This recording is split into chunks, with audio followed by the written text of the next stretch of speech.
যার কাছে বারবার নিজের জন্য ভালোবাসা চাইতে হয়, সেখানে কি আসলেই ভালোবাসা থাকে?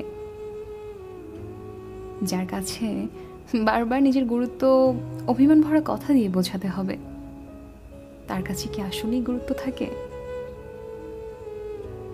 যে মানুষটার কাছে সবসময় তার সময় মতো নিজের জন্য সময় পেতে হবে, সে মানুষটা কি আসলেই সময় করতে পারবে আপনার জন্য? যে মানুষটাকে বারবার বলা সত্ত্বেও আপনার কষ্টগুলোকে বুঝতে পারে না, সে কি আদৌ বুঝবে আপনাকে? এই প্রশ্নগুলো আগে নিজের মনের ভেতরে বারবার করুন, দেখুন কি উত্তর আসে আপনার মনের বিশ্বাস থেকে।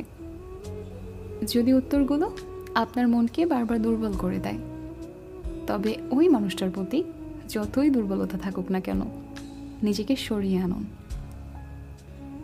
আপনি তার জন্য নিজের আত্মসম্মানকে বিসর্জন দিচ্ছেন, অথচ মানুষটা আপনার এতটুকু মূল্যায়ন করে না।